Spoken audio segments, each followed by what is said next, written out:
गोपियाँ और श्याम सुंदर जल क्रीड़ा किया करते थे।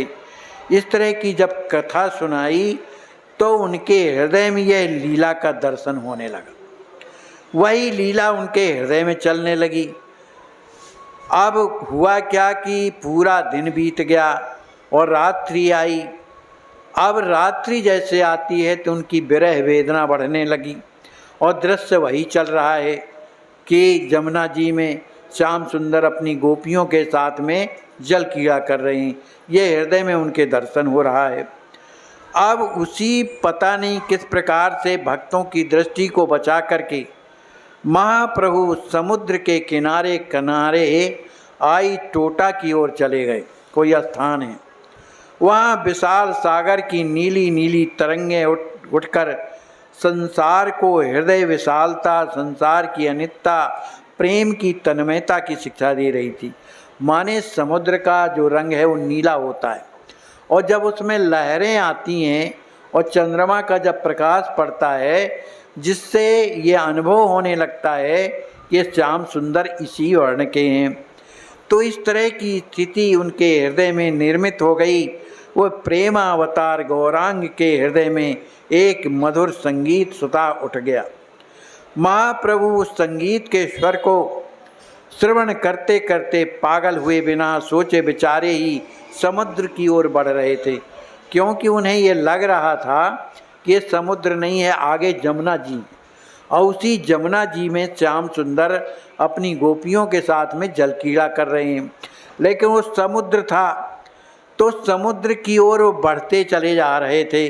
उनके साथ में तो कोई था नहीं, अकेले थे। तो समुद्र के किनारे किनारे जो सुंदर वृक्ष लगे हुए थे उनसे हृदय से लिपटते हुए और आगे बढ़ते हुए चले जा रहे थे। शरद पूर्णिमा की रात थी, चंद्रमा पूर्ण रूप से खिले हुए थे और उस चंद्रमा को देख करके समुद्र में लहरें आया करती। तो उन नीली नीली लहरों को देख करके उन्हें लगा कि ये कालिंदी जी का दर्शन हो रहा है और उसी में श्याम सुंदर और गोपियों का दर्शन होने लगा।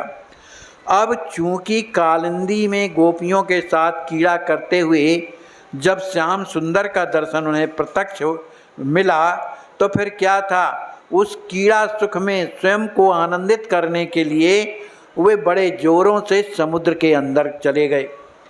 अब कभी वो डूबते हैं, कभी उतराते हैं, कभी डूबते हैं, कभी उतराते हैं।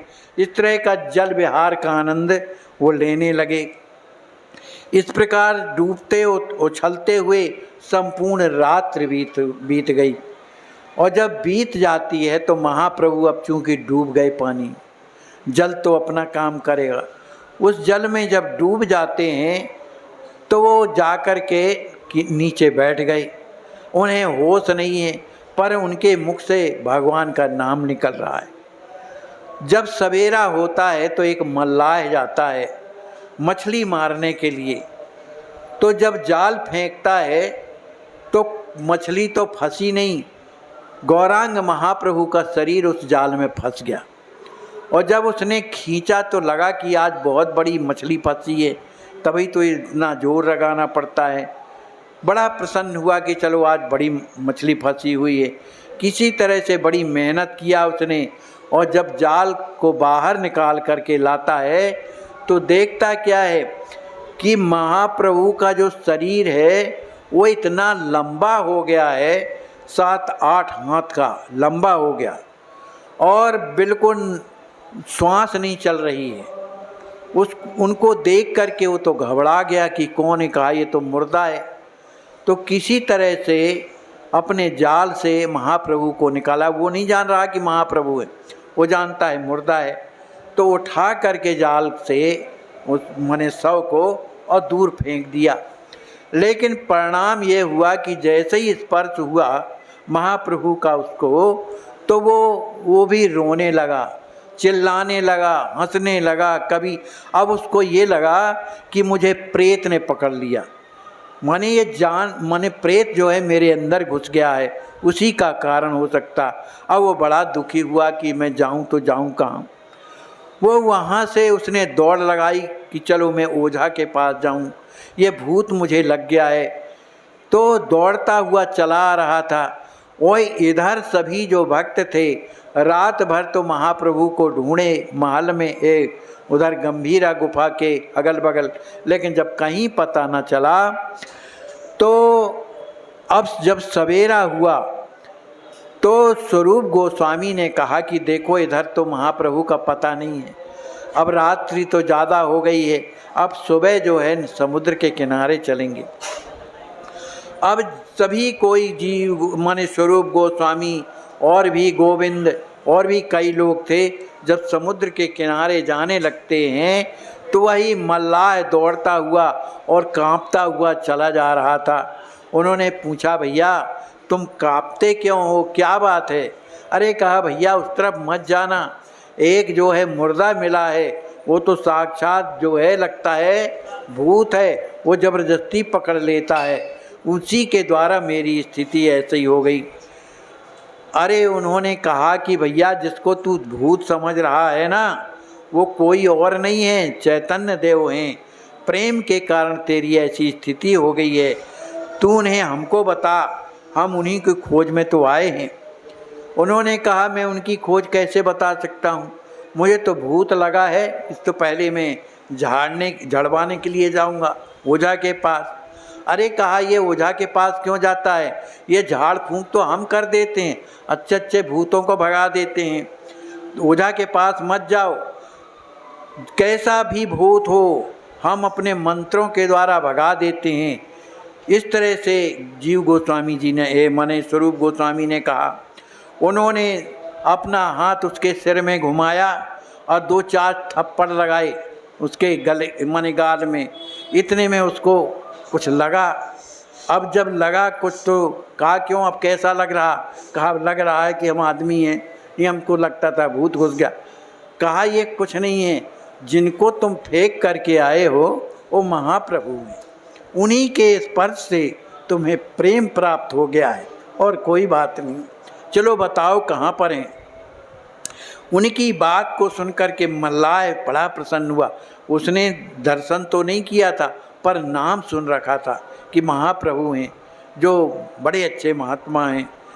अब प्रसन्न होकर के सभी भक्तों को साथ लेकर के जब वहाँ पहुँचता है, भक्तों ने देखा कि स्वर्ण के समान प्रभु का शरीर चांदी के चूरे माने जो वहाँ की जो धूल होती है वो चमका करती है, तो चमक रही है, बालुका चमक रही है।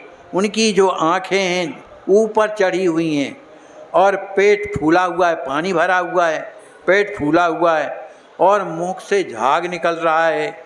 बिना किसी प्रकार की चेष्टा किए हुए उनका शरीर जो है गीली बालुका में पड़ा हुआ है। अब तो सभी भक्त घेर करके बैठ गए, न श्वास आ रही है न जा रही है, अब करें क्या? संसारी लोग तो इसी को मृत्यु कहते, लेकिन भगवान के जो भक्त होते हैं उनकी उस तरह की मृत्यु नहीं होती। सभी कोई चारों ओर महाप्रभु के बैठ जाते हैं और बड़े जोर से भगवान का कीर्तन करने लगते हैं, हरि बोल का कीर्तन करने लगते हैं। जब हरि बोल का कीर्तन करते हैं तब कुछ कुछ उनका शरीर हिलना डुलना शुरू हो जाता है। इसी तरह की कहते हैं कि श्री कृष्ण के श्रवण से मृत्यु दशा को प्राप्त राधिका हो गई थी। माने एक बार एक सखी श्याम सुंदर के पास जाती है और श्याम सुंदर को देख करके और कहने लगी, प्यारे जू आपको अब राधा रानी की स्थिति का पता नहीं, आप उन्हें कितना कष्ट देते हैं ये तो राधा रानी जानती हैं, और हम तो उनकी स्थिति को देख करके हमें बड़ा कष्ट होता है। श्याम सुंदर ने पूछा, आखिर क्या कष्ट है उनको? कहा, प्यारे जू जब आप उनसे विलग हो जाते हैं तब वो आपका नाम ले ले करके पागल हो जाती हैं और इतनी विरह में व्यथित हो जाती हैं कि उनके शरीर से प्राण से निकल जाते हैं, पड़ी रहती हैं। तब कहीं आपका नाम हम लोग जब उनके कर्णों में सुनाती हैं तब उन्हें कुछ चैतन्यता प्राप्त होती है, इसलिए कृपा करिए उनका को दर्शन आप अवश्य दिया करिए। यही स्थिति भक्तों की होती है। महाप्रभु पड़े हुए हैं, कुछ हिलते डुलते नहीं। जब भक्तों ने हरि बोल का जब कीर्तन किया, तो जब प्रभु के कानों में हरि ध्वनि की जब आवाज़ जाती है, तब उन्हें अर्धबाह्य दशा माने कुछ होश आने लगा। और होश आते आते कुछ देर के बाद उन्हें बाहरी कुछ होश आता है। वो उठ कर के बैठ गए, और जब बैठ गए तो महाप्रभु कहते हैं, भैया ये तो बताओ मैं यहाँ कैसे आ गया? मैं तो वृंदावन में था, जमुना जी में सांवरे के साथ और गोपियों के साथ वहाँ जल विहार कर रहा था, पर पता नहीं इधर मुझे कौन उठा करके ले आया, मुझे कुछ पता नहीं है।